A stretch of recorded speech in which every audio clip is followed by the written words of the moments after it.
guess we should go ahead and get started. Folks other than at downtown will notice a blue screen. That's because the folks at downtown are still working on getting video up. They can see us, however, and they can hear us. And in that vein, let's go ahead and do the sound check, Chuck. So, can you hear us at Poly?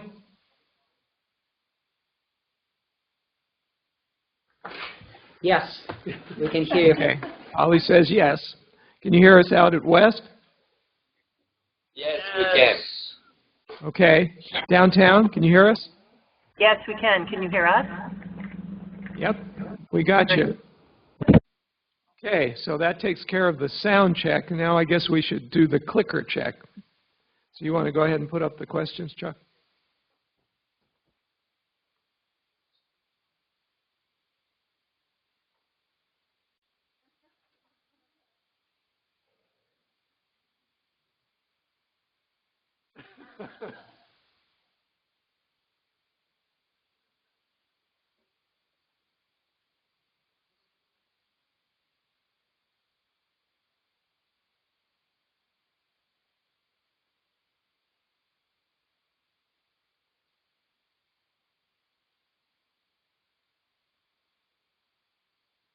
I think everybody can figure this one out, so I hope you vote.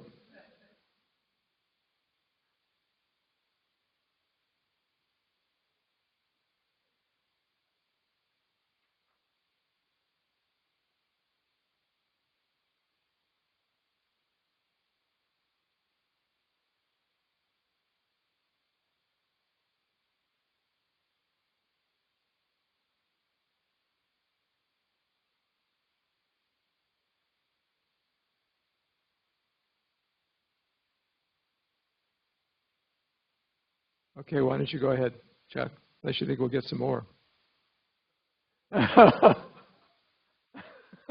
Well, we have a few people who are have their own opinions about this. Did we get something from everybody, Chuck? Okay. All right, so now the second question, right?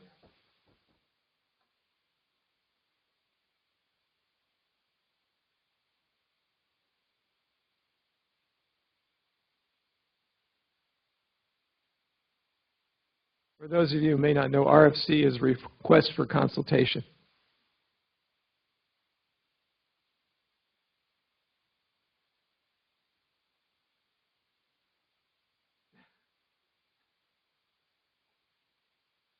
We've all taken multiple choice exams, so everybody's got a strategy, right?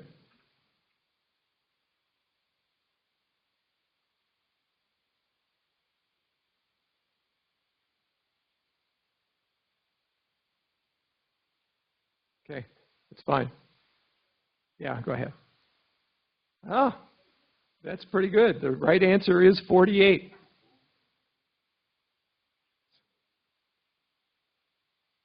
It's been an active year, needless to say. Okay, before I start the regular meeting, I want to let everybody know that Dr. Crow is planning to be here at 4. He has a meeting downtown that he had to be at, but he's asked everybody to expect him around 4. After he speaks, Lev Gornick, the new Chief Information Officer, wants to say a few words about a number of things. I think we all end up with systems issues, so we probably should listen to him as well. Okay, since Dr. Crow is going to be delayed, we're going to do the committee reports first. And this is year-end, so I've asked each of the committees to spend a couple of minutes talking to you about what's been done. And the first person up is Jim Moore, who is heading the... Arnie? Yes. Actually, we have Jeffrey Wilson first. Ah, you're right. Yeah. I apologize. Jeffrey? Jeffrey talked to me, but my memory isn't what it used to be, so go ahead, Jeff. Jeffrey, by the way, for those of you who don't know, is the faculty athletic representative.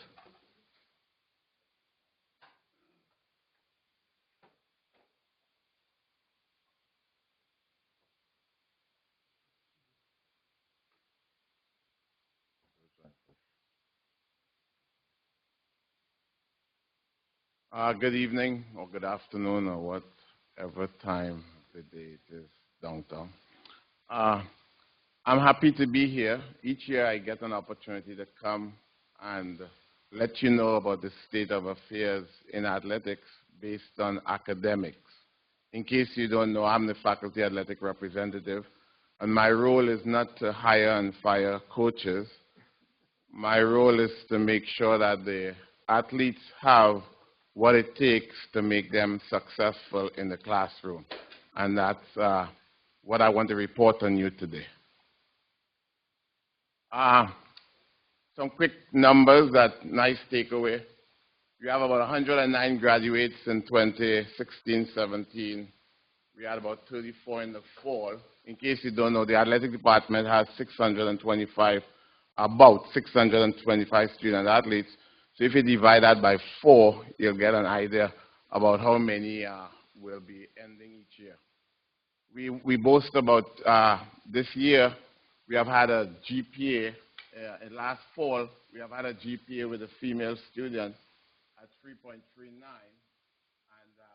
and all the women's teams were above 3.0. The men are still catching up, as you know, usual. We men aren't very smart. The GPA is 3.0, but they are improving, and you have 6 teams where above 3.0. I want to shout out a little bit of thanks, because when I reported to you last time, we had some challenges and things are getting better. With the help of the Provost's office, in particular, Deb Clark and Fred Corey, and with people in the Honors College, this didn't happen by chance. This happened with a whole lot of people involved from all the different departments, but I just wanted to point out these 3 cases where I deal with from time to time.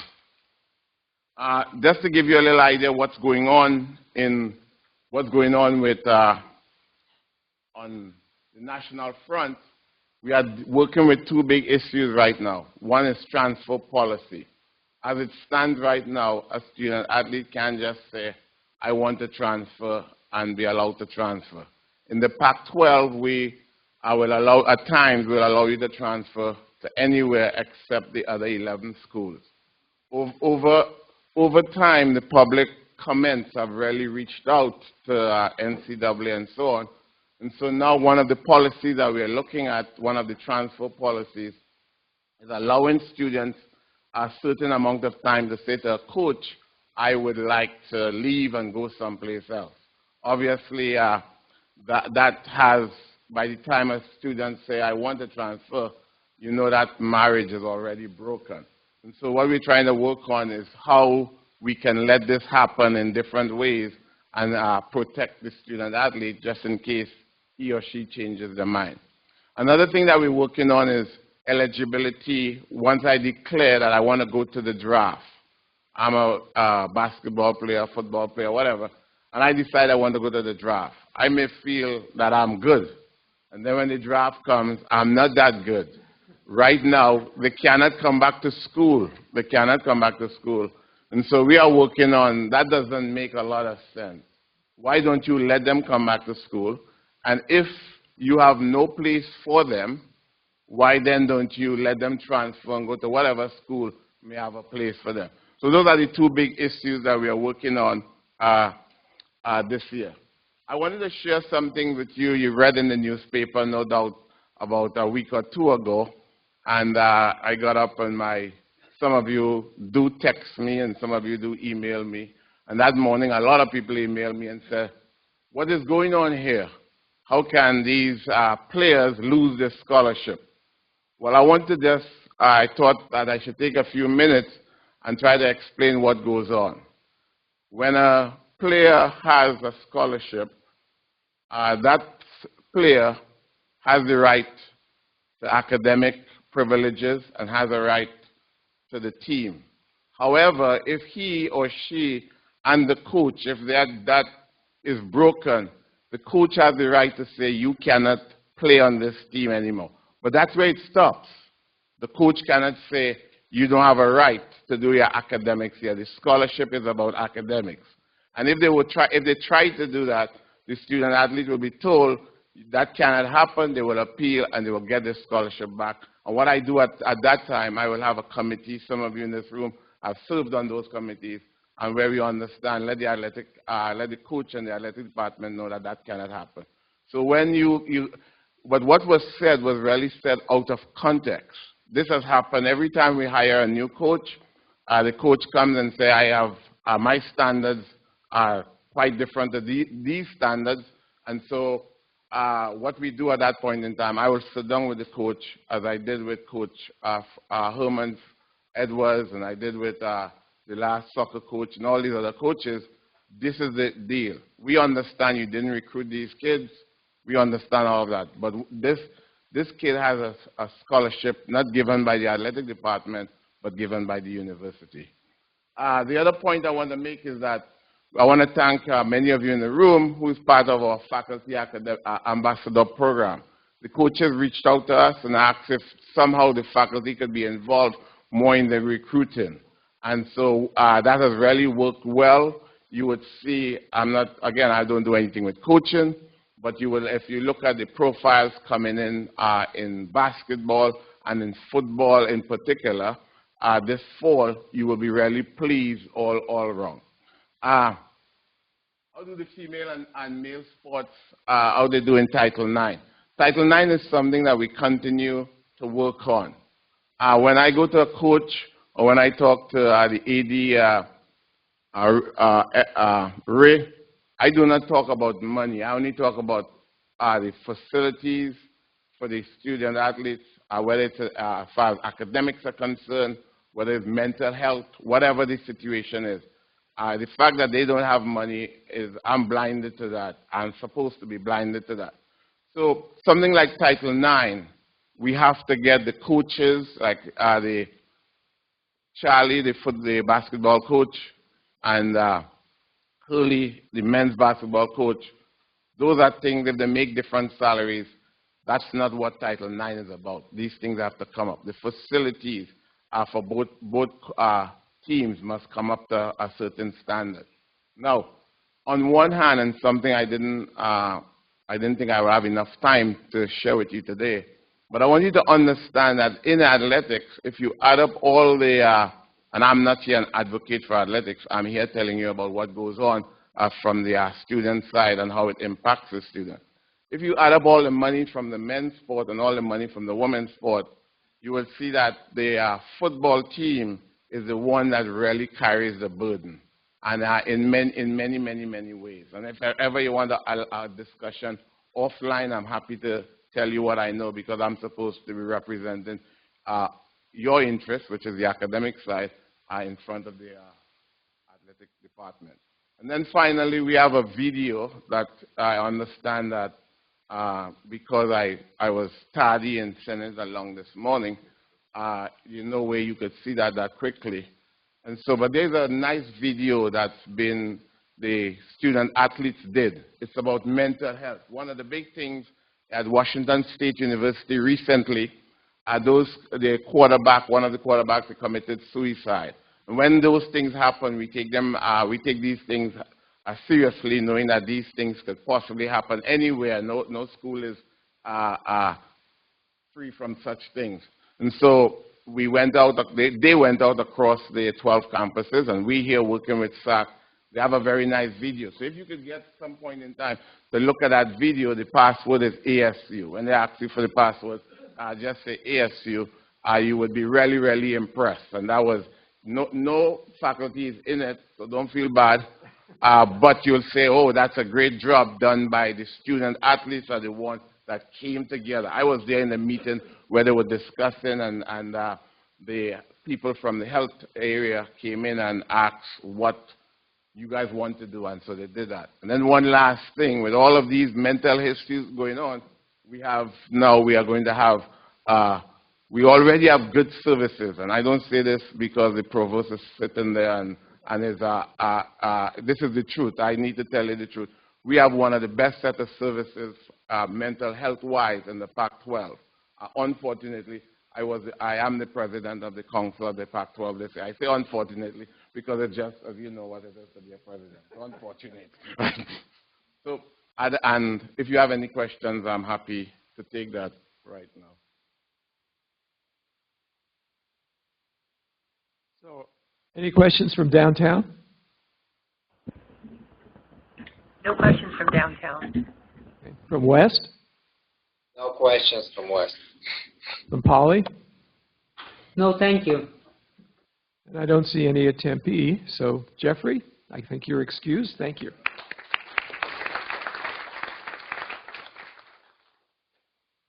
Jeffrey's done a terrific job over the years. He's a statistician, so quantification has become part of the deal here. Anyway. Okay, now I'd like to ask Jim Moore to come up and talk about Online Education Task Force, how far we've gotten.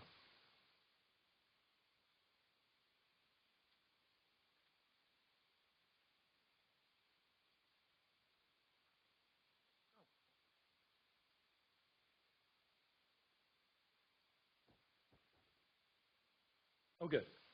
Okay. Online Education Task Force, I gave, I believe, a preliminary report earlier this spring. I just wanted to review some of the things from the preliminary report, tell you where we're at and what we still have to do. So the charge that we had, there was a study done about 8 years ago, 2010. We're supposed to update that previous study, look at the breadth of online education at ASU. So obviously this is something that's changed a lot. The terminology is something that we're still getting used to because it seems to vary from department and college to college. We're looking at both total immersion, which are what we would normally consider the students we walked by coming here today, the ground students, versus the digital immersion students. So we're looking at ASU Online, those that are purely in an online environment for ASU, and classes that are half online, half in the classroom, students that take some classes in the classroom and some I-courses or other terminologies online. We're going to look at what resources are available for online education. So we're back to online, meaning pretty much anything that's electronically mediated. The survey that I'm going to talk about is the next point there. We're supposed to look at the faculty and administrative opinions as to the strengths, weaknesses, concerns that we've got. And then the committee looking at the result of the survey, at the result of talking to people in different areas, we're going to make some recommendations. We were charged with getting that done today. We're not going to get it done today. We're still working on it. We're going to come back and present probably a final one in October or November, but we got some preliminary results which I think will be interesting to look at. So what have we done? We've had a couple meetings and a survey, pretty big survey that we've got. Again, just the terminology, the range, defining what to look at was pretty big. We sent the survey out to all the members of the Senate. We were asked, all the senators, to forward it to everybody within your department. There was a reminder done after a week or two. So hopefully it would get out to everybody. We got back a little bit less than 500 surveys, about 460. I looked at ASU's website, said we've got 3,400 faculty. I've seen all kinds of numbers there, but since this was on ASU's website, we got a response of about 14%. So I think for the kind of audience that we're talking about, I thought that was a pretty good response, the 14% that we saw. So let's see results of notes. I'm going to compare two questions that are kind of on the opposite sides of the issue. Which policies and practices are holding you back? And I don't think the first two are going to be a big surprise, but it's a confirmation that we thought. Class size seems to be an issue, and maybe corresponding to class size in some senses, the short terms that we've got. We've got the session A and B, 7.5 weeks, and the concern there, what's expressed in a lot of the results or responses, and these were open dialogue boxes where people could type in, was the time to grade, the time to give students feedback was something that we really would have to rush for. Now, I know traditionally we've done similar things in summer school. I remember summer session used to be 5 weeks long. Now it's 6 weeks long. So we've done things in a shorter session, but at least during the fall and spring when we've got the 7.5 week, it seems like some of the classes are running at twice the speed of others, and it's hard to kind of, for both I think faculty and students, to go back and forth. So the short terms seem to be an issue along with the class size. Another one that popped up was a lack of consistent access to technologies. I know that I personally teach some I courses, and then I also teach some where the I and the O are combined. I have access to more technology when it's an I-O combined than when I'm just doing the I course by itself. So what technologies can we have? Where's it paid for? Who knows about it? Lack of access, whether it's knowledge or funding or whether it's tied to a specific type of class or student, that seemed to be a concern. Training and support, I know a lot of it's offered. Some of it might be the scheduling, some of it might be clarification or just getting the word out, but that also was something that people asked about. Last point here of things that could be a policy or practice that's holding us back was incentives to update and redevelop courses. There's a lot of, obviously, upfront work and effort putting into developing a class before it launches. It's very front-loaded versus, maybe what's going on now with a lot of term papers and final exams, back-loaded with a lot of grading that we do. A lot of front-loading needs to be done. It's not something necessarily want to do. There's often maybe an incentive to create the first time, but never to really update significantly. So that was a concern. Now, if we look at the flip side, what practices and policies, in question 19, do you find to be helpful? People like the autonomy and freedom to develop. This was mentioned by several people. Support and resources from Ed+. So the fact that we do have people focused on a certain area of online education that we can kind of go to seemed to be a very helpful thing that we could look at. And the last point here I've got on question 19 was that the college and departmental support. And this varied from college to college. There's some colleges where within the college or within the departments within the college, there's a good bit of support or institutional knowledge, and it's easy to find out what's going on or to get help or assistance and to plan and so on. This was not true on a uniform basis throughout the university. So some colleges said, we've got that. We weren't hearing it elsewhere. So it's kind of patchy on who's got the resources to do a little bit. And some of that's going to be size. Some of it's going to be money out there. Some final thoughts. This was question 26, kind of the last one. What are some of your final thoughts that we've got here? A most common one goes back to that point I talked about, was that the 7.5-week framework inhibited learning and reduced quality. So the ability to give feedback to the students or the turnaround time for grading, or just sometimes you need to think and reflect on content to kind of make the connections that happen during a little bit of the downtime. And rushing things through might not always work. Increasing class size threatens learning was a point that popped up by many of the faculty members. And people expressed a perception that there's a perception that the university values quantity over quality out there. So this was something that we'd heard from people. Let's see. Confusion about funding models. So both within the departments, with faculty getting funding software that might be necessary, there was confusion about the funding out there also. Okay.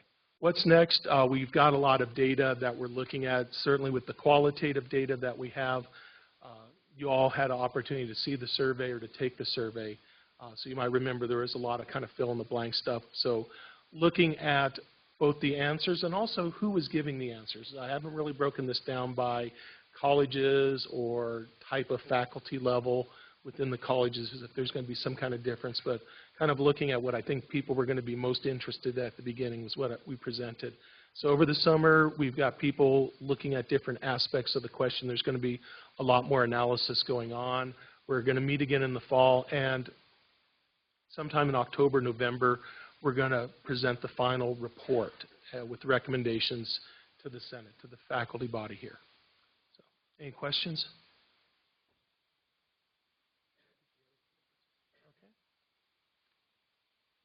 Questions from downtown? No questions from downtown, thank you. Okay. Polly? No questions. West? No. Okay. No questions. And I don't see any at Tempe at this point. So thank you, Jim. Thank you for the work that you've done. This was something that I was concerned about particularly, and I'm glad that you're doing it. Okay, next up is the Personnel Committee, Becky Ladd.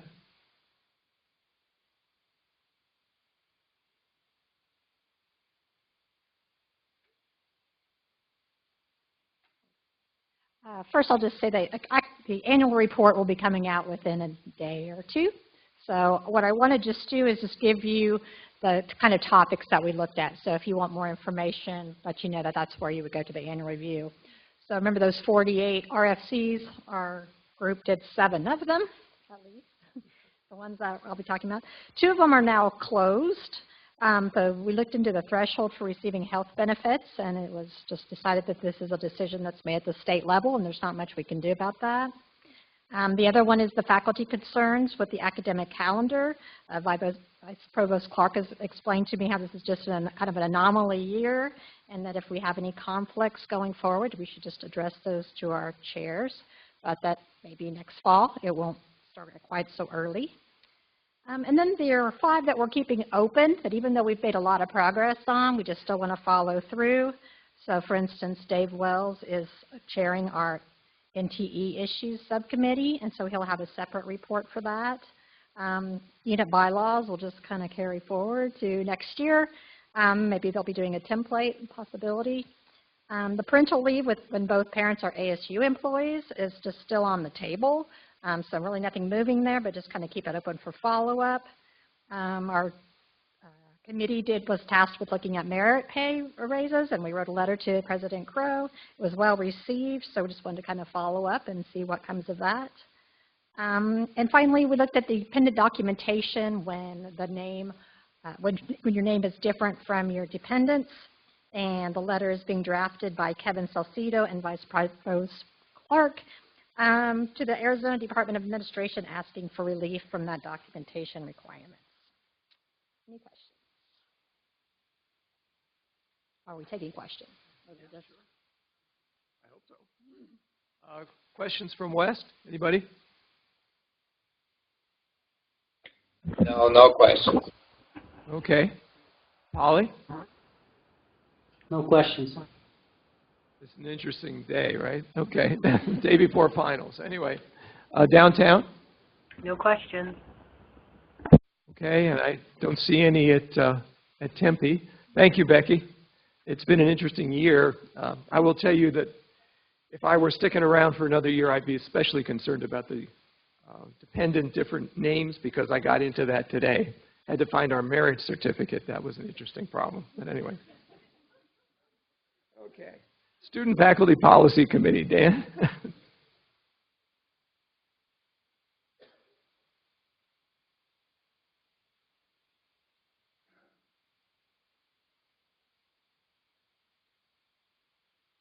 Well, good afternoon, guys.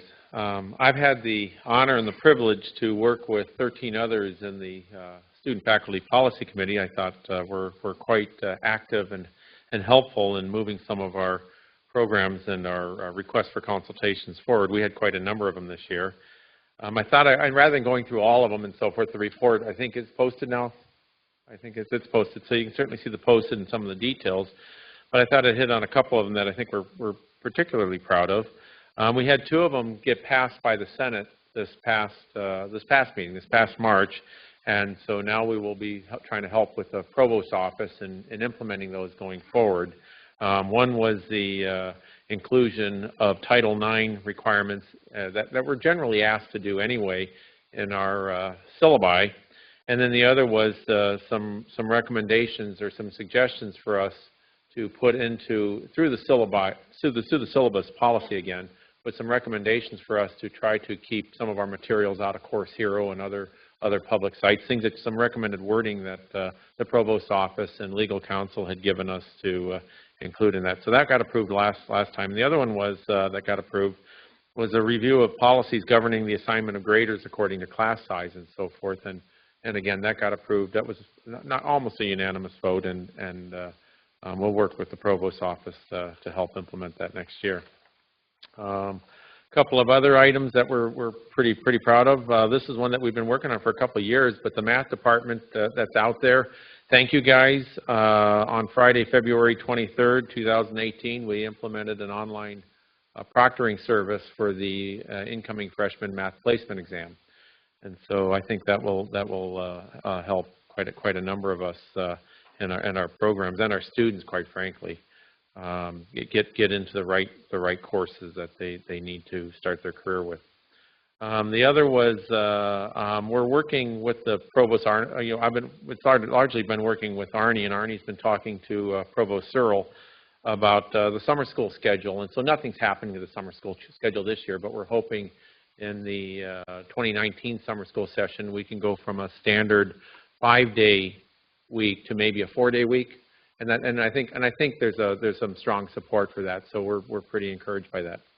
Right, and so forth. And then I think a number of faculty that I work with would be much more agreeable to doing summer school classes under that schedule. It's a little easier for us to port them over from the regular semester classes because it'd be the same periods, and maybe we can save a little bit of air conditioning bill and a little bit of driving and emissions and so forth. We're working on a one that has to carry on the next year. We've got quite a bit of work to do. I've got some meetings set up with some of the vice provosts and so forth. We're trying to come up with a policy to help students who are continuously enrolling and withdrawing from classes and so forth. We're trying to gather some data for this too to see how big a problem it really is. In engineering school, it's kind of a big problem. I suspect it is elsewhere. So we're going to try to work with the provost office and enrollment administration organizations to try to help us determine how big this problem is, and if there's something we can do to help these kids, maybe get them into a program that they're more capable of succeeding in, or maybe find a way to get them to complete the classes that they enroll, withdraw. We've all kind of seen this, so we're trying to help the kids through that problem. And then the final one is we're trying to find a way to at least get online for the online class. I teach a lot of online classes. We're not trying to enforce the ASU policy for ID cards, but at least get their photos put on the enrollment site so that we can verify who's taking the exams.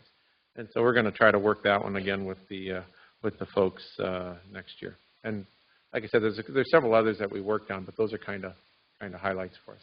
Thank you. So, any questions for Dan from downtown? No questions from downtown. From Polly? No questions. West? No questions. And no one's coming to the microphone here, so thank you, Dan, very much. Thank you. Next up, we'll have a little summary from Thurman Lockhart of University Services and Faculty Facilities.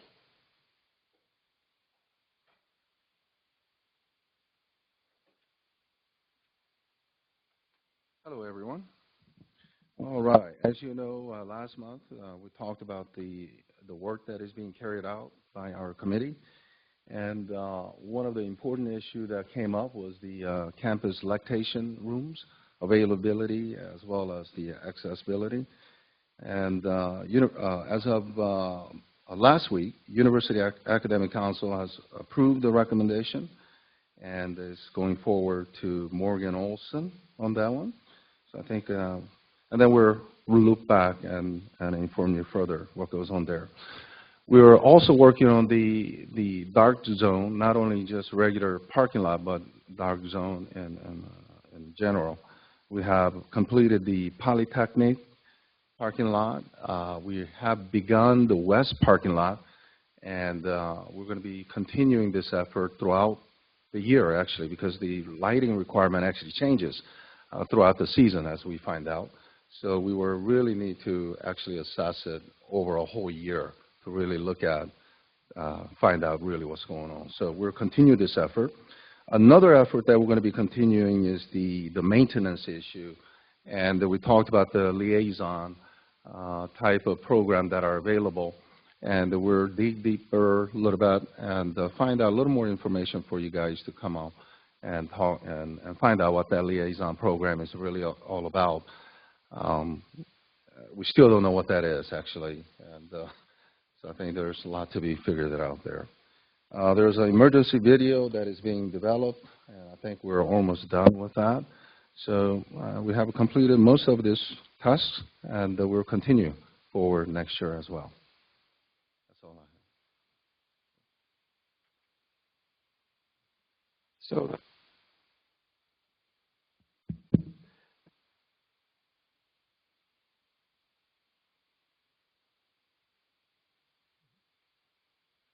Can we start with West? Any questions out there, Stefan?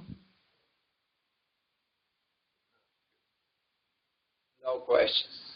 Thank you. Polly? No, thank you. Downtown?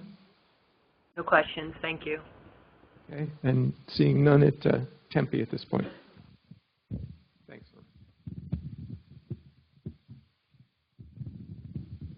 Okay.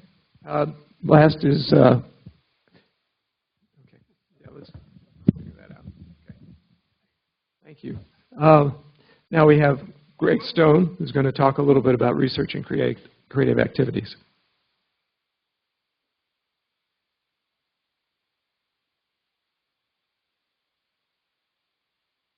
Good afternoon. We on the Research and Creative Activities Committee have been continued working on a couple of lines of work, a couple of topics. The first is research computing. There's been some advances made there. The hardware for high-performance computing has been upgraded, although there's still a ways to go.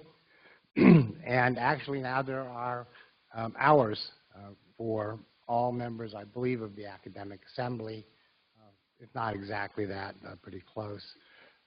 And also, we have been collaborating, also the research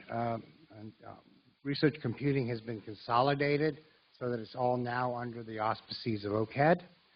And so we're doing this, we started this semester is collaborating with the Research Computing Office and trying to focus now more on the user needs. And we're talking about doing a survey next year to try to determine these needs. And the Office of Research Computing is very anxious to provide the best possible computing resources for the university. And what we want to do is really kind of provide the user perspective, help them do things from the perspective of the user. We also have been promoting open science practices, especially open access. And we now have, as of last year, an open access repository in the library. What we want to do this year is work on helping getting a proposal for ASU to establish a fund that would help with open access publishing fees. And this is sort of a new phenomena within research, and a lot of people are not yet sort of in position with grants and such to cover that. A number of different universities have begun doing this. In particular, U of A has established, got to keep up with them, right? But U of A does have a model, and we'll be looking at several different models and proposing that ASU provide some sort of support for open access publishing.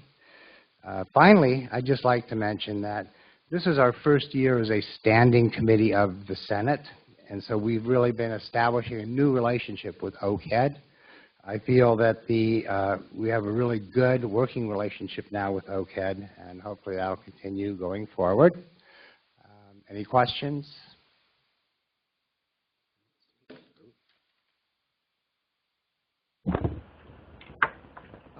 Any questions from Polly on open access or other? No question. Okay. West? No questions. Downtown? No questions. And seeing none at Tempe. Thank you, Greg. Appreciate it. The last committee report will be with Chris Kaselka, who is runs our committee on committees, and she's out at Poly. So. Good afternoon, everyone. Here are some key activities from the Committee on Committees this past year. First of all, the committee helped staff the University Senate Standing Committees last August, including the University Services and Facilities Committee, Personnel, the Student Faculty Policy Committee, Committee on Committees, and others. Thank you, Senators, for serving on these committees. In preparation for the spring Academic Assembly elections, the committee received nominations from the Academic Assembly for Campus President-elect, as well as nominations for the grievance committees, the Committee on Academic Freedom and Tenure, Governance Grievance, and Academic Professional Grievance Committees. I'd like to thank the members of the committee for their efforts in recruiting faculty and academic professionals to stand for election. This is not an easy task to do, and they did a great job. The Academic Assembly was recently polled regarding their interest in serving on the committees listed, those that appear on the provost roster of boards, committees, and councils. These committees involve faculty and academic professionals from across the university. This information was received and it was forwarded to the provost's office for further consideration. The committee also organizes and oversees the spring Academic Assembly elections, and voting begins tomorrow. Thank you first to the candidates who were willing to stand for election. Several are in attendance at the meeting today. The Academic Assembly elections take place between April 24th and April 30th. The assemblies will be electing new members of the grievance committees as well as campus president-elect. So watch your email tomorrow. You will receive the announcement that voting online is live, and you'll also receive instructions for voting. So there are people who support the work of the committee, such as Chuck Barbie, Pamela Hoyle, and the University Technology Office. These folks help the year run smoothly. Thank you all, and thank you especially to the members of the Committee on Committees for their contributions. Thank you very much. And thank you, Chris. Let me emphasize again, the elections start tomorrow, and that's an important thing to do. So let's do that. I see Dr. Crow has come in, and if he'd like to speak, I think we'll give him the floor.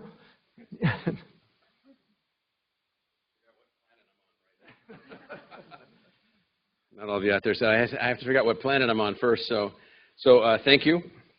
And let me just say that what I hope we can do today in just a few minutes is get a sense of the fact that not only is the university performing very well in all of our functions, I think that goes without saying, so I won't spend much time on that. What I will say is that the world that we're operating in is really changing rapidly.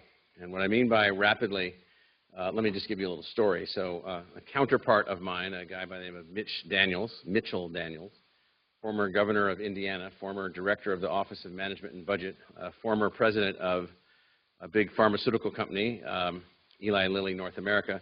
He's now the president of Purdue University. And so he went to his faculty some time ago and said, you know, I'd really like to build a modern land-grant university. I'd like to take the spirit of Justin Morrill, the congressman from Vermont who during the Civil War, after 5 tries, got the Morrill Act passed in July of 1862. President Lincoln signed it right in the middle of the Civil War to create a grant of land from every state, or from the federal government to every state, to pay for the building of a college for the sons and daughters of farmers and mechanics, working class. Nothing like that had ever been passed before. Nothing like that had ever been created before, and no colleges were devoted to those people with a couple of minor exceptions. And so President Daniels went to his faculty, unlike the ASU faculty, and said, I'd like to develop ways in which we can teach across the state, ways in which we can reach anyone, ways in which we can engage anyone. And he got a resounding no. Now, Purdue's a great school, make no mistake about it, with great extension offices in every county and so forth, but he got a resounding no. So he said, I wonder what I should do. So he decided, quite unusually, and so if people think I'm radical, I didn't come back and say, well, I've gone ahead and bought a for-profit university. So he acquired Kaplan University, which was a subsidiary of the Kaplan Educational Services Company, which is Kaplan exams and Kaplan this and Kaplan tests and Kaplan training and Kaplan whatever. And so he went ahead and acquired them. His faculty was not very happy with him. Like, what? We don't really want a for-profit university inside this university. And so many of them were understandably concerned. And so he said, well, no, we're not going to keep it as a for-profit university. Now, the story I'm giving you, if I had told you this story 5 years ago, you would have said that I had, taken up drinking, which I haven't. And so, but nonetheless, it's a true story. So then he decided, well, what I'm going to do with this for-profit Kaplan University is I'm going to turn it into a not-for-profit. And I'm going to attach it to Purdue University. And I'm going to change Purdue University's ability to reach the breadth of learners. So sure enough, he starts this process. And even before he starts that process, the entire leadership of Kaplan University, they make a beeline to one institution to meet. And where would that be? Well, that would be to us. So we have a meeting with them. We have a discussion with them. We learn a little bit about how they're thinking and so forth. And we learn that they are heavily involved in educational services and other kinds of things, but they don't do what our online programs do. They're in a different kind of niche. So then he proposes to the Higher Learning Commission. Most of you know who they are. They are our university-wide accrediting authority out of Chicago, which we've just been recently reaccredited by for 10 years, a couple years ago, and very good review, in fact, without comment, which was a fantastic review on the part of them, of our institution. And so he said, I'm going to go up to HLC and I'm going to get Kaplan reaccredited as a not-for-profit entity and then attach it to Purdue as a part of the overall Purdue accreditation. You're following me here now, right? Now, none of the faculty in Kaplan are Purdue faculty. Well, they are now, but they weren't then. And so the Purdue faculty said no. So they actually went to the Higher Learning Commission and said, no, you shouldn't do this. You shouldn't accredit them. Well, they were accredited. And now they're not Kaplan University anymore. They're Purdue University, called Purdue Global. They're out there, and I've seen now, I travel all over the country all the time. I see their ads now everywhere. So they're up and running, advancing the Kaplan curriculum under the Purdue name to advance a broader agenda for all of us. Now, the reason I give you this story is that none of this was the case 12 months ago. None of this was the case 12 months ago. It's completely the case now. I won't tell you the little deal, by the way. So the way that Kaplan has to work, the way that the Kaplan deal works for Purdue is that they have to generate a certain amount of revenue back to a service providing company that's connected to Kaplan Educational Services, Inc., who we also work with on certain projects. And if they don't meet that, I think, what's the fee, Mark? $1.2 billion? $1.2 billion. Well, luckily for you all, we don't have $1.2 billion. So we have done no such deals. And we have no such commitments to anyone, so nor would we.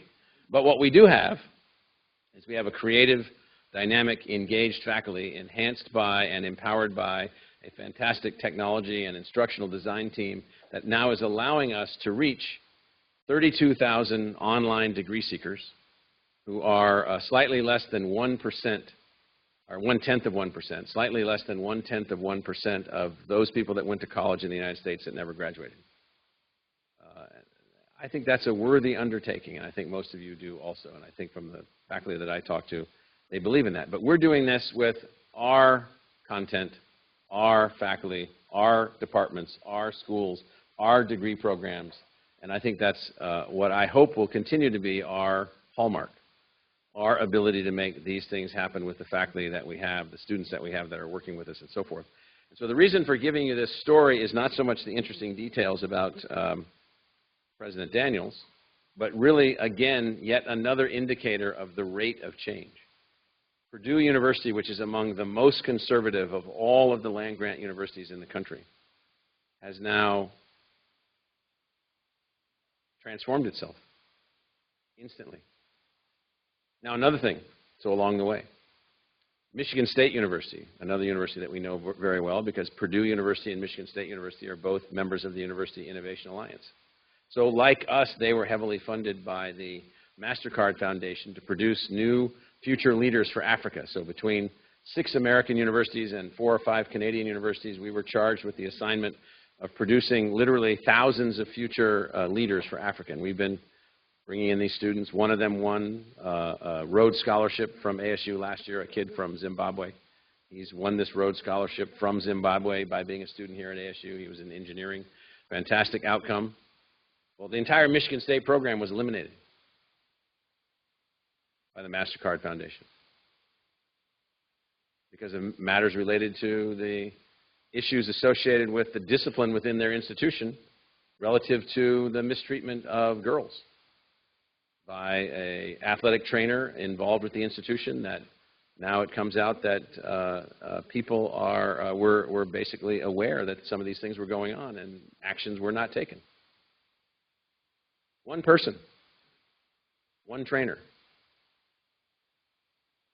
Big deal by every measure. And so the world that we live in is instantaneous. The world that we live in is changing. The world that we live in, the entire institution can be affected and impacted by the act of one person acting in an inappropriate, in this case, deviant way. One person. And so these are things, I'm trying to give you a sense that the fact that whatever world we grew up in, you know, I started college in 1973. I had a pencil. I had folders. I sold my slide rule because they were handing out this thing to kids that were showing up at Iowa State in August of 1973, Texas Instrument calculators. And I was like one of the first ones in line, and they gave me one. And then I had a scholarship that allowed me to buy another one. And then some guy said, you know, kids overseas need your slide rules, $5. I had paid a lot more than that for my slide rule, but and so the world has changed so much. So the message that I have for you is that speed of change, speed of communication, speed of social transformation, speed of cultural change, speed of required and necessary changes in behavior and outcomes and so forth. We can't be sitting back and just thinking somehow that, you know, all these things are just going on around us. All of these things have gone on around us. They're going on within us. They're going on within our institution. We're bombarded every year. Well, in August, we'll receive 20,000 plus new students. 12,000 new freshmen, thousands of new transfer students, and thousands of new graduate students, not including online students, all coming in with a completely different expectation on all fronts. Appropriate conduct of a faculty member, appropriate conduct of a university, the use of technology, way of learning, how to learn, what to learn. Now, you might be thinking, like, what is he talking about? I'm trying to get you to understand that things like that, who would have thought a year ago that the president of Michigan State would be out, that they'd be losing grants, losing funding, that any of these things would be even possible? Well, you might say, you know, maybe, but not likely. And so my message to everyone today is just this notion of, here we are, we're out a bit also. We're out, our ship is out to sea in a positive sense. Large-scale student body, very diverse student body, culturally complex institution, large numbers of learners, heavy engagement with our society, unstable political support. No model yet. There's no model right now for the support of higher education in Arizona. There's investment. I take nothing away from the hundreds of millions of dollars that we get from the state every year. Thank you very much. Thank you. But there's no model. There's dynamic pressures. Teachers saying, we've had enough. How many of you would have predicted last year that teachers in Arizona would be leading a political drive to secure additional support for themselves, not even through their organizing unions, but through grassroots structures and grassroots organizations? No one in this room, including me, would have predicted that. No one. And none of us can predict the outcome of any of this. And so the point is in all of this is that even as this body deliberates, as you guys go through all the things that you go through, as we go through what we think of as our semester schedule, and we're thinking maybe about what we might want to do, you know, for the spring semester of 2019 and all these other kinds of things. Well, I can't even tell you what the world will be like in the spring semester of 2019. But what I do know is that if we sort of keep our cool, stay focused on our knitting, as they say, as my great-grandmother used to tell me, stay focused on your knitting, Michael. Okay, Granny. I called her Granny. If we stay focused on our knitting, if we keep our cool, if we continue to evolve, continue to be true to this objective that we're working toward, I think we'll be fine. But I just want to keep telling you that, at least from my perspective, the numbers of things going on, the changes, the dynamics, the forces that are happening, the things that we can't even predict at all levels are such that we need to be, what's the word that they used in that one Aliens movie when they were on the surface of the planet and they were nearly all about to be killed? Oh, stay frosty. Stay frosty. Some of you are saying, I have no idea what that means. Just look it up. Urban Dictionary, stay frosty. Well, I can't tell you for exactly what it says in Urban Dictionary because you never really know. Sometimes it's pretty bad. But anyway, so what I want to do is just make sure that folks know that things are changing really, really quickly. There are some schools for, oh, here's an example. So last week, without naming them, but the oldest college in the United States, their strategic planning committee chair, for at least part of it, emailed me and said, a group of us would like to talk to you. You guys seem to be off on a different journey over there in Phoenix. And so back here in our part of eastern Massachusetts, on the river that we sit, named for the King of England, I think the one that got his head chopped off, King Charles I. And so we need insight, because here's what they said. We're feeling nervous. Guess what happened to them? This would be Harvard. Guess what happened to them last year? Their endowment got taxed. $40 million plus per year. Their graduate assistants and our graduate assistants almost got taxed. That's just the beginning, depending on political outcomes. And so they're feeling anxious about their disconnection from the rest of the country. They're feeling anxious. Why would the oldest institution of higher education feel anxious? Democracy is a funny thing. Turns out people win elections. And then they start moving forward with their views, the ones they put on the table before they won. And those views are moving forward. People are speaking. And so we live in that world. And I just have this, it's not a constant refrain. I apologize if it seems like a constant refrain. We're not quite ready for all of this. We're not quite ready for this speed yet. We're not quite ready for these kinds of things. And so, having said all of that, we're fighting in the legislature. We had a few fights you might have heard about along the way. You haven't heard anything about those lately. That would indicate that somehow the views that we had prevailed. This was on taxing the universities. This was on other kinds of things that were going on, changing our legal status, changing this, changing that. We prevailed. But there's still other issues, whether or not they're going to invest in us any additional resources in the middle of all kinds of every kind of financial complexity that you can imagine. So there's some chance that there could be multiple ballot initiatives within the next 72 hours that are projected forward as ways to fund education. And in Arizona right now, except with some members, we're not considered education. We're considered an institution that seems to be able to solve its own problems. So that's the bad side of what we've been able to do. You don't need any money.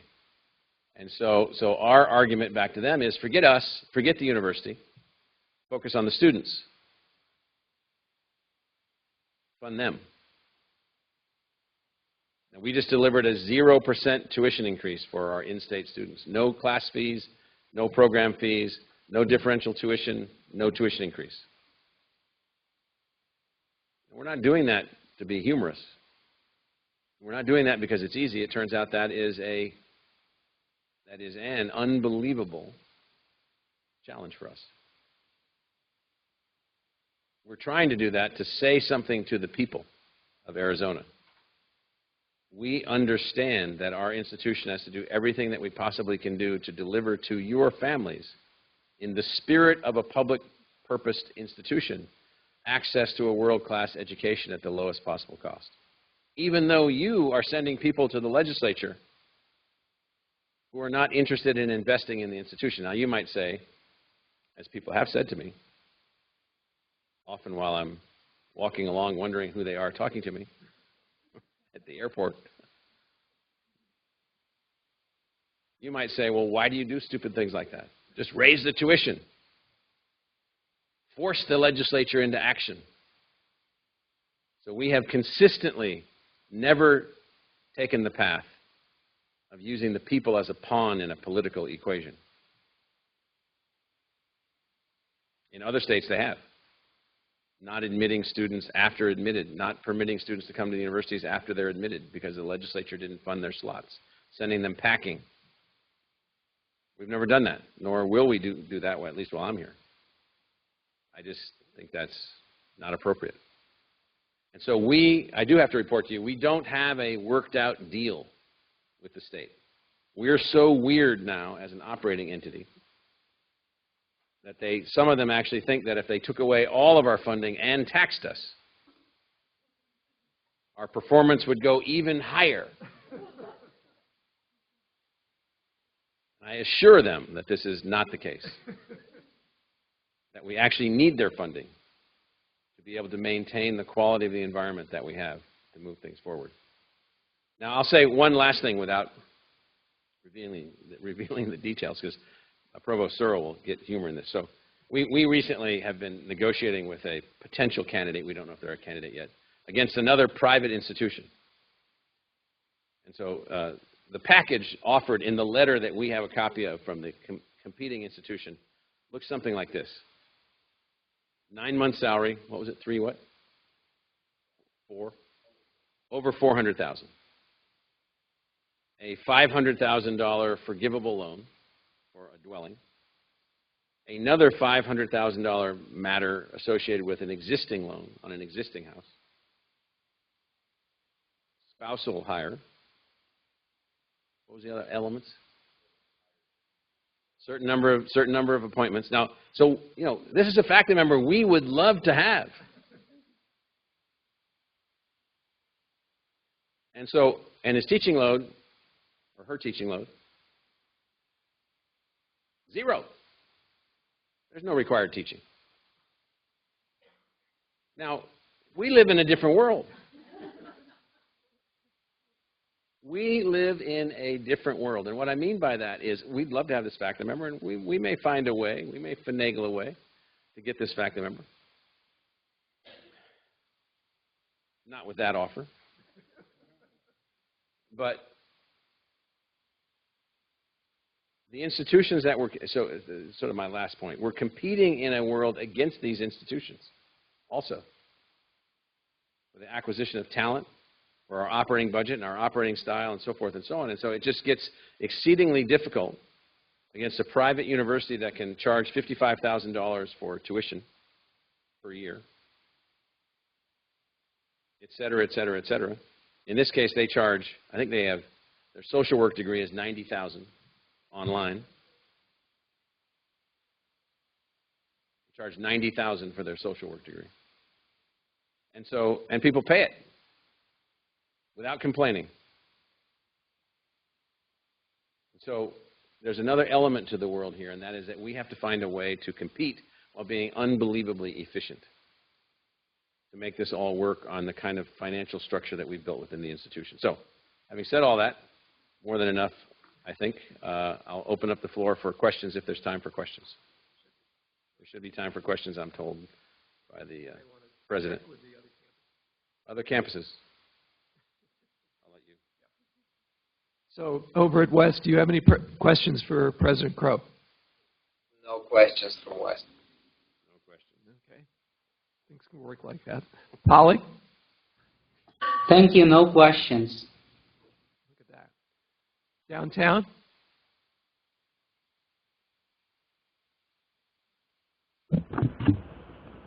Questions from downtown?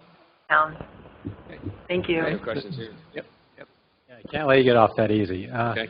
I'm Dave Wells with CISA, and I heard you this morning. I want to congratulate you for being able to tell the Mitch Daniels story different ways, and actually, because I don't got to hear the same story again, and you told it a totally different way, Yes. and it was just as equally enticing. Yes. Now, different audience. Now, I had a meeting at 10:30, so I couldn't stay to ask you this morning. You were talking about the fundamental challenges in terms of being innovative and finding new revenue sources. And I'm currently the chair of the subcommittee for non-tenure eligible faculty, who really are the bedrock of ASU Online. Mm-hmm. And right now, and it's something I've said before, the university provides $83.33 for every credit hours. Back to the unit. At the unit. Yeah. And that's delivering the instruction, which is 1/6 of the book rate. I don't know what the discount rate is for ASU Online. But for my unit, I asked how many credit hours we actually delivered, because our unit delivered last academic year more than 50,000 credit hours for ASU Online. The unit I represent, about 20,000. If we were paid $125, 1/4 of the book rate, it would have meant $2.3 million more for my unit. And my unit lost money last year, and it's caused a lot of issues. It's one of the things that I really think need to change if we're going to invest in the faculty who help make ASU Online excellent. So I think all of those are good points. And so you heard my answer this morning, or I think you heard it. I didn't hear your answer. My answer this morning to someone that asked a related question was that as we go forward, and the provost and I have talked about this, and the deans have been speaking with the provost, we understand that there will need to be an evolution of the model. So the model that we have is the model that got us to where we are, and now we're trying to go further. Each of the points that you made, the nature of the lecturers and instructors and others that are teaching some of, not all of, but some of these classes. The share model is a complicated one because we charge nothing for the, like other schools, we have no tax system within the institution charging back for the production of the content and so forth and so on. Now as we've built up content and we have more of a portfolio of content, and we have thousands of courses and tens of thousands of users and various audiences and so forth, what we are looking for are new ideas from the deans and from the units about new markets, new niches, new places, new engagements, new degree programs, and so forth. And we are open to differentiated financial models for those based on what the circumstances happen to be. Provost Searle, I don't know if you want to come up and say something about that. But I think each element of your question is fair in the sense of that. On the issue of what someone would have gotten if they had gotten a bigger percentage, we can all say that about all kinds of things in life. If I had been able to throw the javelin 40 additional feet, which I couldn't, I could have made it to the Olympic trials. Now, those 40, I mean, I couldn't do it. A timely question, actually, because we actually had a meeting about budget, and one of the things we're looking at is expanding or increasing the amount of dollar of value in terms that goes to the unit. I don't think we'll hit your threshold yet, but it's a goal that we aspire to. But we see incremental change coming in terms of our investment for online instruction based on the kind of the threshold we have now, and then for every additional student we add, that we increase the amount of money that comes to the unit. So there's also an incentive associated with it. So we're working toward that. And then not just online. I've also asked the provost and others to look at other incentive mechanisms. So right now, give or take, and Mark, you can correct me on this, we have about the same number of on-campus master's students, give or take, maybe the dean knows, last couple of decades, about the same number, meaning it's not a dramatically different set of numbers on campus. Lots of online master's students. And so we think that in a metropolitan area of this size, we could have, if we had the right mix of master's degrees, different types of master's degrees, some master's degrees that were quicker, like they have in some other programs, 12 months, 15 months, and so forth, that we could have more on-campus demand. Well, for those programs, I think that we have thought about, well, maybe we need a completely different financial structure for those, for the units that advance those kinds of degrees. So we are, I don't know, Mark or the dean, if you want to say anything about this particular thing, either of you, about master's degrees on campus, using that as an example. Well, we've been looking at the whole financial structure to figure out other incentives for units.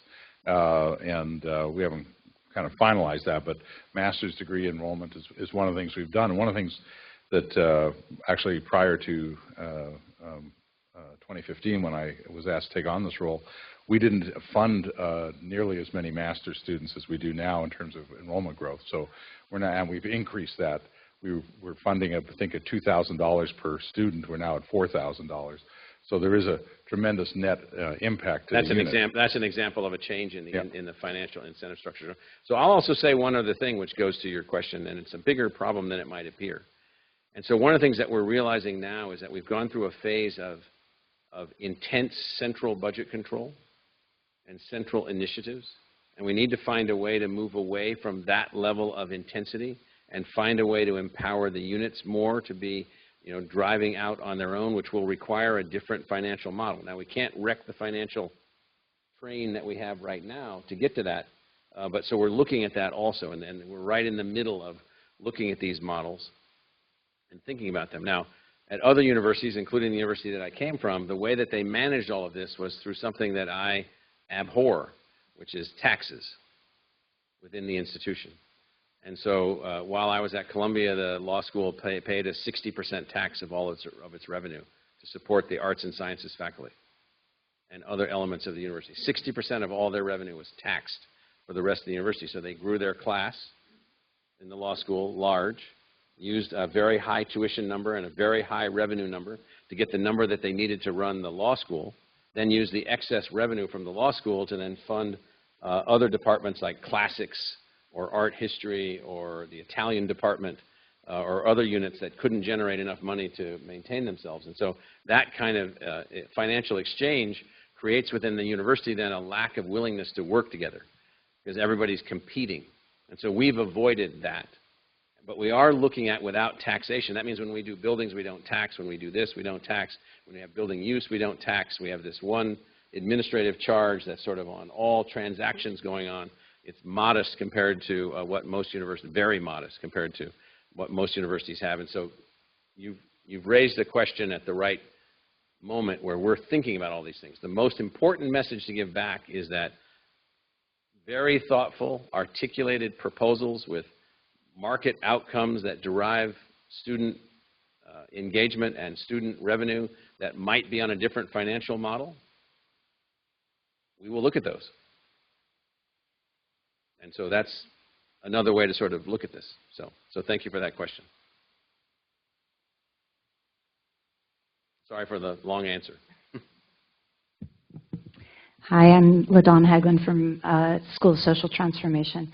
I just am wondering if you can say a little bit more about the DACA situation and what ASU has planned in the coming months to try to address the reality of those students. So thank you, LaDawn. So the Supreme Court of the state has spoken, and it has said that without any complexity that we cannot charge the in-state tuition to DACA students.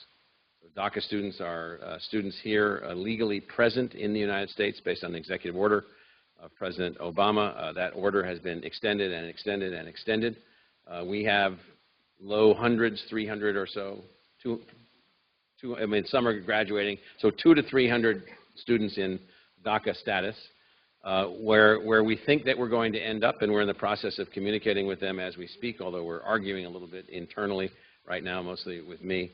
There's no lack of interest or desire in doing everything that we can to be helpful to these Arizona high school graduates. And so one way for us to really push home who DACA students are is that if you're an Arizona high school graduate and you're legally present in the United States under DACA status, until just now you've had access to in-state tuition.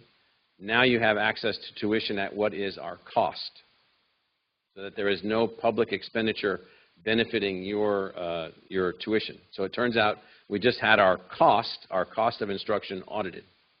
So plus or minus, our cost of instruction is $17,000 per year. So $17,000 per year is slightly more than 1.5 times the in-state tuition rate.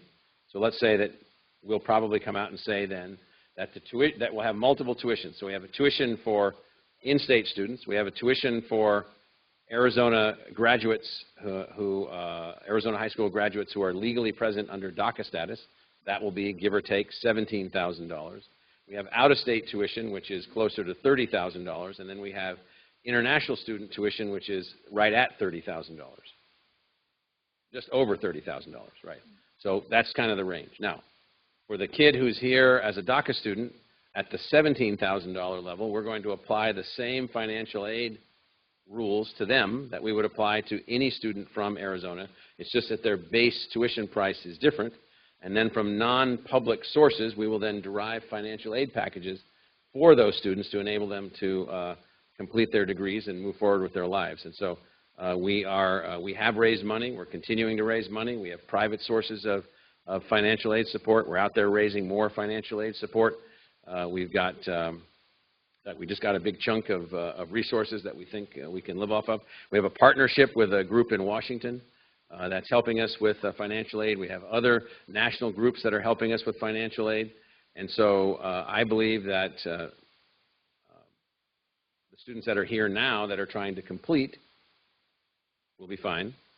And the students that are coming in then as freshmen, our most challenging item with them will be communicating with them and getting them to understand the conditions of engagement while coming to the university. Let me also say that Jose Cardenas, who is the university's Senior Vice President, General Counsel, he's a lot more than a General Counsel. Believe me, he represents the university on every one of our 501c3 subsidiary boards. He represents us on innumerable matters of policy complexity, both in Washington and here in Arizona. And so we are taking, and he's also actively involved as a very, very capable, distinguished lawyer, helping us to work our way through these things so that we can navigate our way through these things in ways in which our students benefit and graduate. So that's what we're really after. So our commitment remains unchanged. We still support the DREAM Act. We still urge members of Congress to support the DREAM Act. We have a dysfunctional congressional framework right now, very similar to the period right after the collapse of the stock market in 1929. There's been 2 periods of intense dysfunctionality in the American Congress. One is leading up to the Civil War, and the other is just immediately at the outset of the Depression. We're sort of in one of those periods again, and I'm not suggesting they're the same as either of those periods, far from it, but we can't get certain things done that seem obvious. And protecting the interests of Arizona high school graduates, children who are here in Arizona because of the actions of someone else, seems to me to be an easy thing to resolve. At the same time, the Supreme Court has spoken, and we have to follow the rule of law, which we will. Mark or anyone else want to add to that? Okay. So I hope that answers your question. So we're trying to communicate to them as we speak because the semester's coming to an end. I've gotten a few notes from some of the students. We are joint funding some students. We have funding now from the Mexican government. We never had that before. We have funding from other foundations. We never had that before. Other individuals, we have had that, but now we have new individuals. Mark, anything you want to add?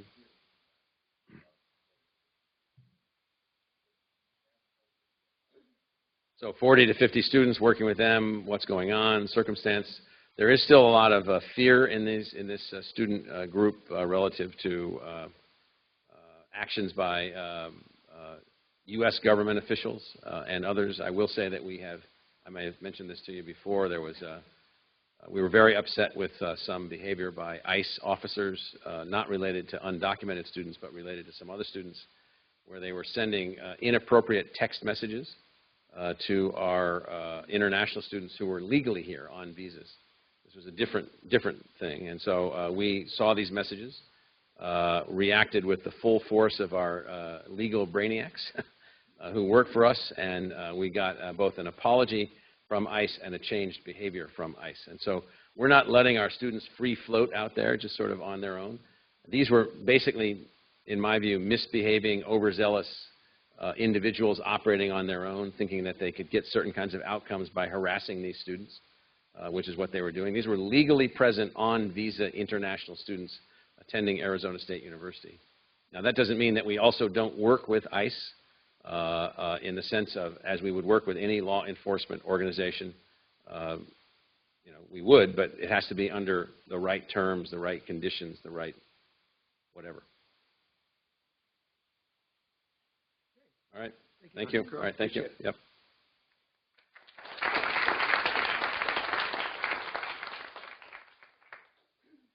And now I'd like to have Donna Cataldo introduce Lev Gornick, who has a few remarks.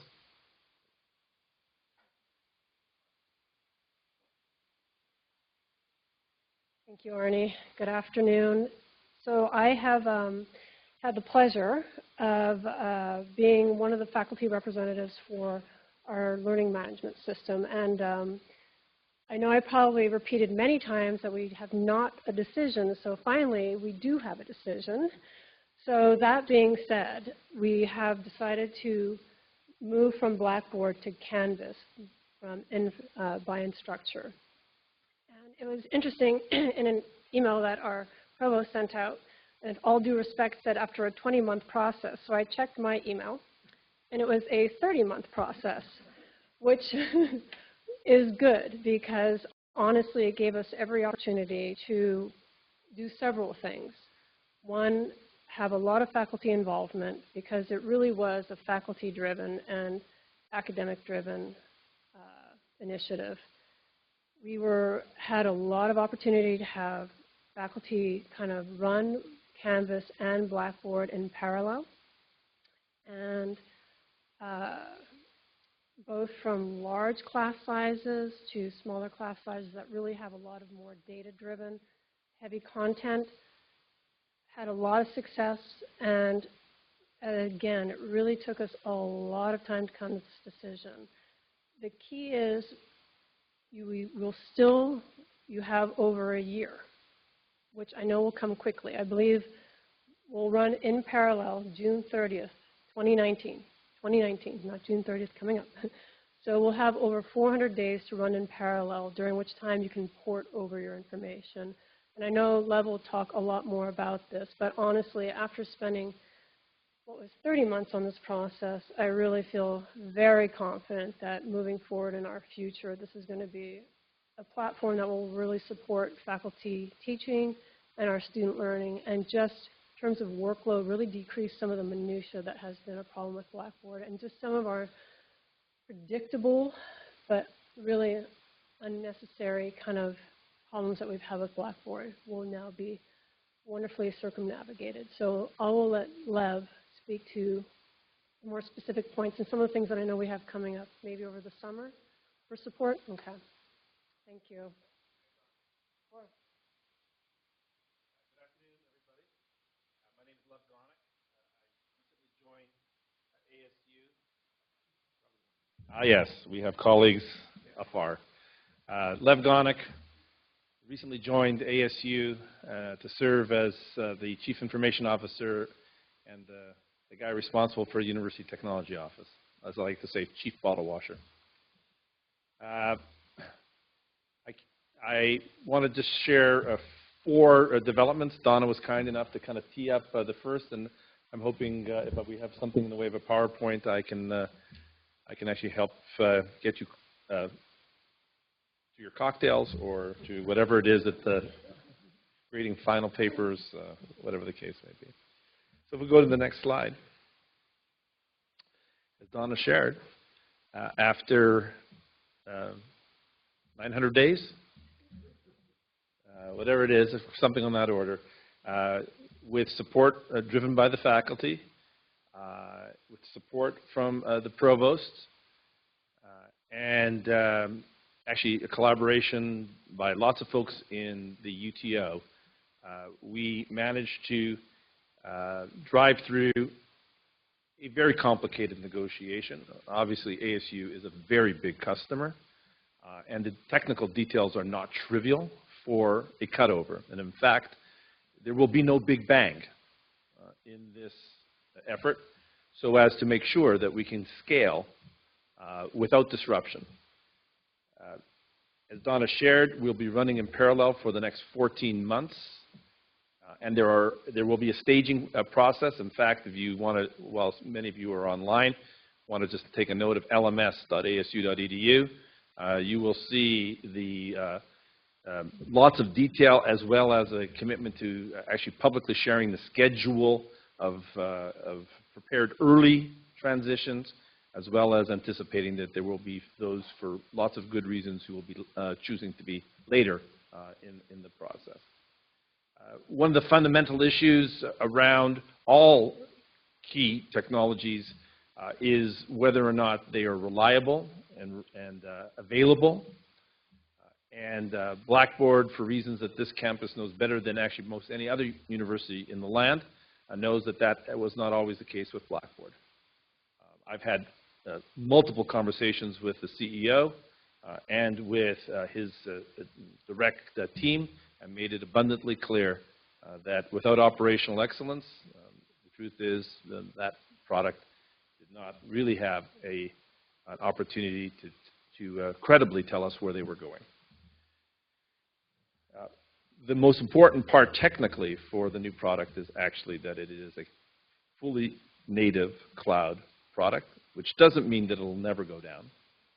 It just means that there's actually a lot more resilience and diversity in the way it's been technically architected to actually support the kind of demand that ASU will place when 107,000 simultaneous users come mid-August, all on August of not this year, but next year, begin to start banging on wanting to enroll and do other services related to it.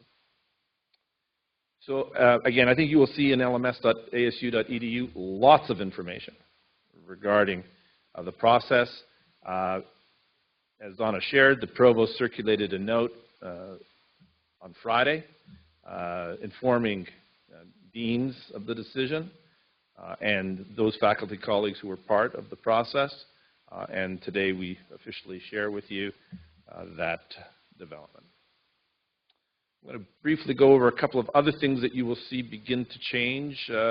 It will impact the lives of faculty going forward. We'll just go to this piece here.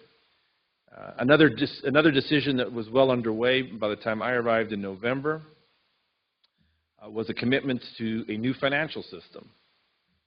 Our financial system ran on a state-procured mainframe computer that the governor shared. He feels like every morning at 7:45 he kicks hard in order to turn it on. Those were his words. And ASU was one of the customers, one of 7 customers on that environment. It certainly was not a modern technological infrastructure to support the needs of not only a large organization, but a complex organization. And through a process, again, which is native cloud-based, Workday, which is a product created by the original team that created PeopleSoft before Larry Ellison and Oracle bought them, is our first effort at a completely cloud-enabled service, which will allow for your ability and your administrative colleagues who support your research activities and the activities related to travel and the like to be able to use effectively a completely transparent way of understanding where financial reporting lies, where in fact purchasing lies, where ultimately planning and budget sits in a way that's fully transparent to you as it is basically all the systems that are inward focused to those of us who use them or who are managing and designing them are in the same way are transparent to you, much in the way that you've all and we've all come to expect how UPS works. The moment it gets shipped, we all know what's going on. So too will be our experience here with our FMS environment. Its go live is not 14 months from now. We are in the push, as we like to say in the software business. We say pencils down. There are no more changes going on because we are on a forced march to July 1. And again, if you'd like to see more details related to Workday, please take a look at cfo.asu.edu, FMS as in Financial Management Systems. And it is probably not the last time we'll be taking a look at our administrative systems. Obviously, we have an HR system, and at some point we'll want to take a look at that, a human capital system, and obviously the student system, perhaps at some point in the future as well. the goal for me and my team is to lean into the cloud infrastructure like yesterday, so as to actually be able to reliably provide these services to the campus community and help and allow us to also then innovate with you. If you're interested and you're involved in if you're interested in alpha products that relate to our student success, I'm here to share with you that this fall we will be launching a brand new mobile first app. Think of it as on the pathway to replacing My ASU, which is of course a terminal screen interface with a lot of lipstick on it. We have completely rebuilt the underlying technical infrastructure into what we're calling the Achievement app as it is currently in its alpha release. Literally today you can go to your favorite Android or iPhone app store to download it. A program that is again being championed out of the Provost office in a massive choreography of both campus administrative units as well as student groups, including the presidents of the students' associations, to actually gauge how students would like to interact with the university without us being presumptuous that they would like to sit in front of a big screen and to find a big screen in which to interact with the university. So this is the first time ever that we've embarked on this effort. There are a whole series of new ways that we think students have told us they would like to actually consume things on campus, including working their ways in terms of finding their way around campus. They would like to have notifications pushed to them about key deadlines. There's a survey that we took. Students, first and foremost, want to be reminded when their deadlines are for typically their class-related activities, but also when they have health appointments and other things that are going on. And certainly, they also want to be notified when there are safety issues on campus and the like, and we want to be able to integrate that into a calendar that will literally show up on their iPhone or on their Android device that is separate from their personal calendar, but will be their ASU calendar, which if they choose to, they can actually integrate into one, as many of you do probably by using integration calendaring technology. So if you'd like to download the app, it's up and available right now. It is called the ASU mobile app on the stores. It just launched last Thursday, and so it is in alpha, or I guess we say beta release. So that's something to look forward to in the fall. It will be our full first version 1 release. And finally, correct. Anywhere in the world that you are, anywhere in the world that you have online access, you will be able to expect your students to be able to interact with you. And with the university, its library, its learning resources. Canvas is now being mapped to it, so we expect that. You'll know that a lot of My ASUs click through to something else. Again, I think you'll see that our intention here is to build something that natively feels like a mobile app, rather than click through, click through, click through. And finally, it would not be the end of a CIO presentation on things coming if I wasn't going to remind you that there are ongoing efforts to make sure that the environment within which we operate are secure. This is a huge issue. On any given day, we have over 650 million incidents in the form of attempts to hack into our environments, one way, shape, form, or other, probe. Our job is to maintain as safe an environment as we can at 5 layers of security that which we control. It turns out that there's one layer that you all control, and that's your actual endpoint, your computers and your phones. So again, we anticipate in this next fiscal year to actually launch an effort to get about 30,000 access points secured in an environment which hopefully balances the need to remain supportive of both your academic and your personal freedom to do that which you please, and at the same time protects you and thus protects us from making sure that our environment doesn't become compromised to the acts of machines out there that are controlled by bad actors around the globe. Again, We have spent time, I have spent time with the University CISO, speaking with and working with the deans to prepare them for this activity, and I wanted to bring it to your attention here so that, again, in the fall, it's one of those back-to-campus experiences, we will start working on that activity. Again, there is a place to actually learn a little bit more, which is the cute little named website, getprotected.asu.edu. And happy to obviously come back next year and address the Senate on these matters, or perhaps an opportunity to also share with you work underway to project out a 1, 3, and 5-year plan to attend to the mission-related work that the technology organization wants to contribute to the university going forward. And I believe that's it for my prepared remarks. Thank you. Ordinarily, we would ask Mr. Gornick to stay for questions, but we're running a little late, and apparently the only reason I still have this job is I can keep meetings on time, so we're going to do that right now.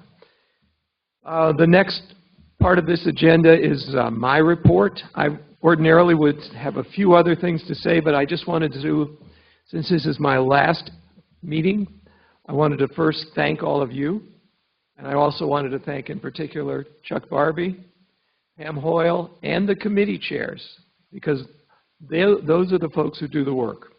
And just as part of my effort, I just wanted to thank them before I say anything else. A couple of things that have come up that have not been covered today.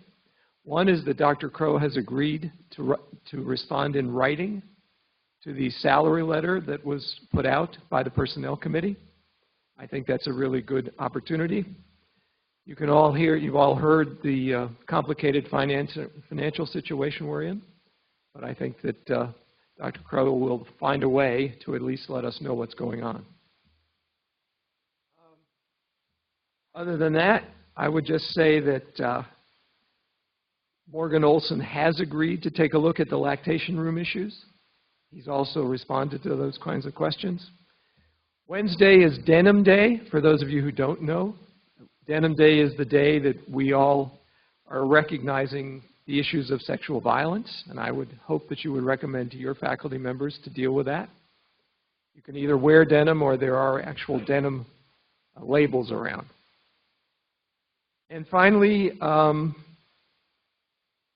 we can expect, I think, that the general education issues, online education issues, and non-tenure eligible issues will go into next year. I think there's been a good effort to try this year, but I think that the Senate will need to stay involved, and I'm going to turn that over to Donna Cataldo. Okay, there's some formal things we do need to do. So we need to do first read for new business for CAPC, and I'm going to turn it over to Carolyn Harrison.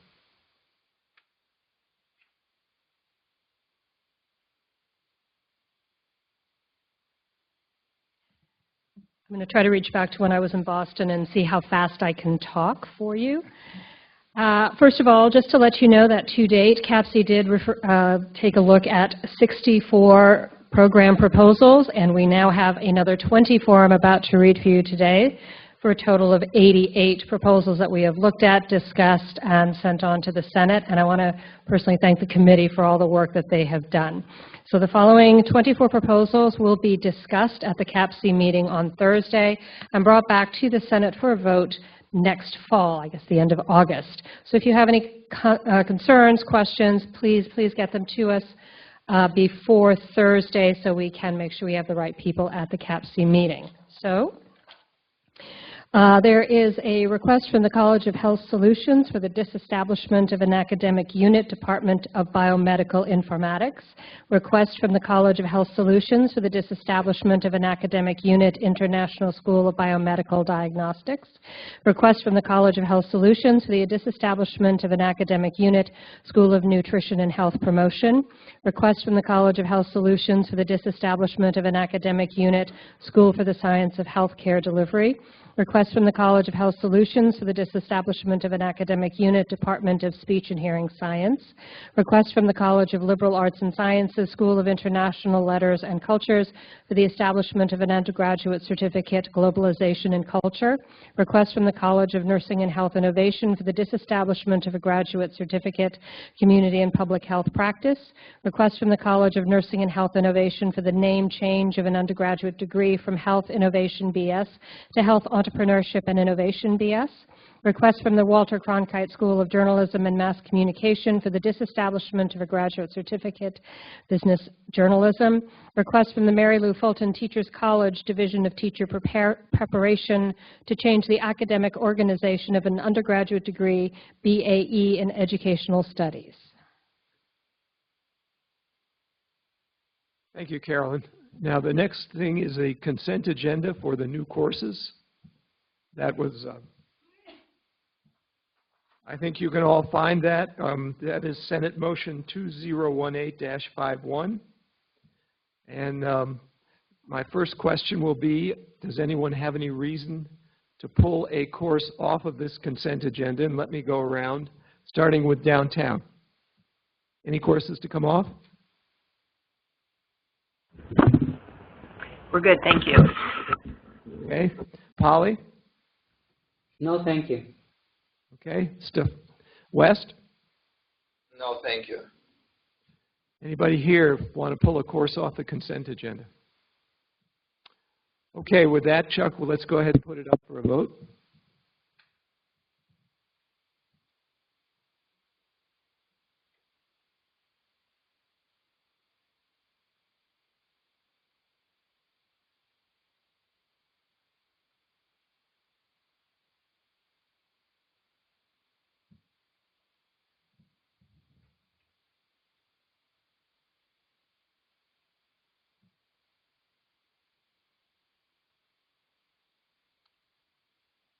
Okay, I think you can go ahead and, very good. The consent agenda passes, so all the new course proposals are approved.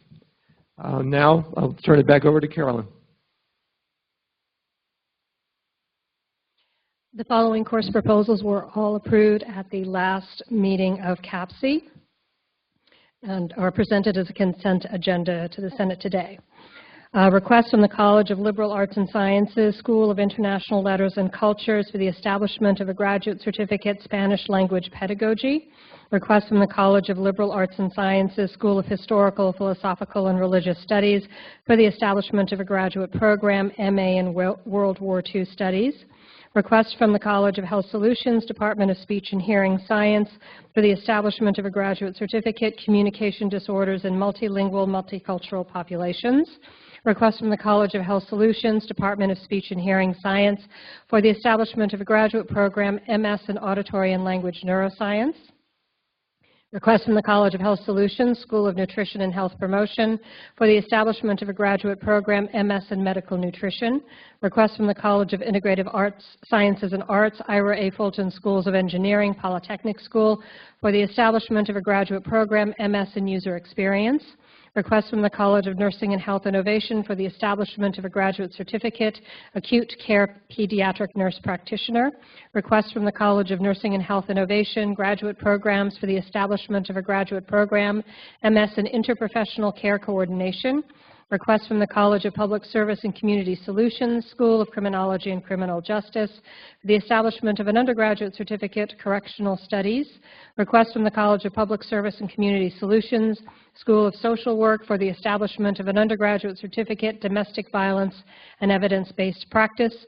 Request from the Walter Cronkite School of Journalism and Mass Communication for the establishment of a graduate certificate, Digital Audiences. Request from the Walter Cronkite School of Journalism and Mass Communication for the establishment of a graduate program, MS in Digital Audience Strategy. Once again, I'll go around the campuses and ask if there's anybody who needs to pull one of these off the consent agenda. Let's start out at West. Nothing from West. Okay, Polly? No, thank you. Downtown? Nothing from downtown. And I don't see anybody here, so let's go ahead and put the consent agenda up for a vote.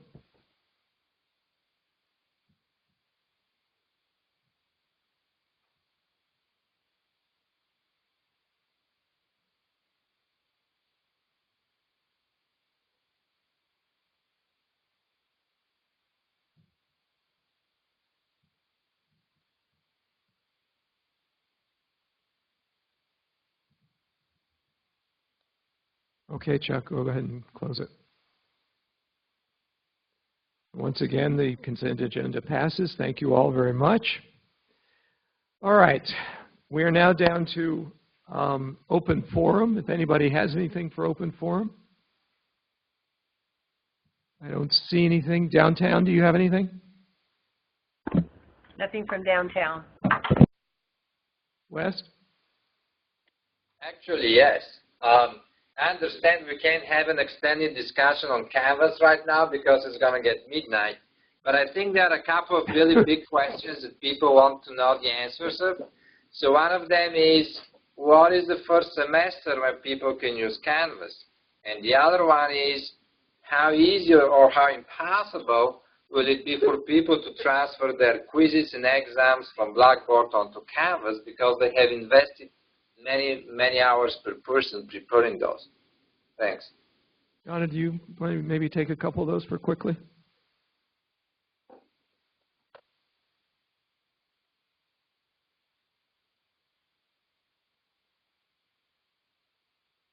I'll try to answer a couple of those. I do appreciate that, having been here for 17 years and created over 12 classes online myself. So you can become an early adopter, meaning that you can start as soon as the summer if you want. And that's, I know that right now UTO is in the process of hiring people to help support faculty. I know that the success rate of porting over from Blackboard to Canvas has been over 80% successful, to include your assignments and quizzes and exams. Of course, it's not always going to be entirely seamless. There will be some growing pains at spring semester, so think of it as like spring cleaning a little bit of your courses. But I know that there will be a lot of support on each of the campuses, that there will be workshops. I know that they're setting up for the summer for people who do want to adopt early, but if your comfort zone is to kind of slowly port them over the course of the next year, that is absolutely appropriate. That there are going to be, again, expanded staff to help with that process as well. And like I said, for those that have had the opportunity to kind of, or who volunteered to work with both Canvas and Blackboard, they've had good success over the last, couple of years in doing that process. I know I myself will be an early adopter and will be working on that myself this summer just to make sure that I can also serve as another point of contact to give a heads up on where some of the pluses and minuses occurred during the process. But what other question was there that I may have overlooked? Yeah, you answered them both. Thanks. Of course, of course. Yeah, I know it's going to be a lot of change, but I swear it was slow change from this process. Okay, open forum from anybody else? Okay, this is my last Senate meeting. So with that, I can only say it's been a pleasure. One thing I've told people many times is I've asked, before I took this job, because I was going to retire last year, before I took this job, I asked 5 different previous presidents what they thought, and every one of them said it was really a wonderful job. I'll now be number 6 if anybody asks. So with that, I'm going to turn the gavel over to my successor, Donna Cataldo.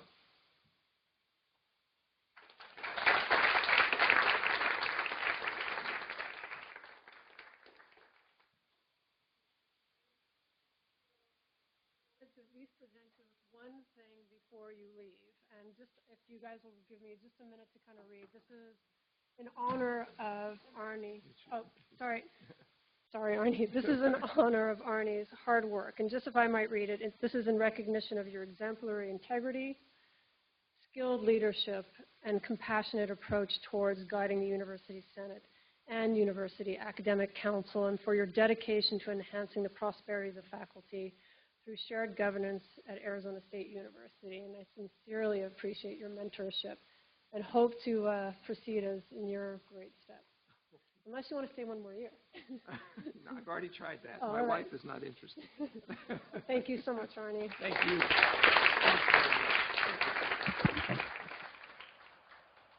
And with that, I will call this meeting adjourned, and good luck with your end of semester week and all of the grading that you have ahead of you. Courage.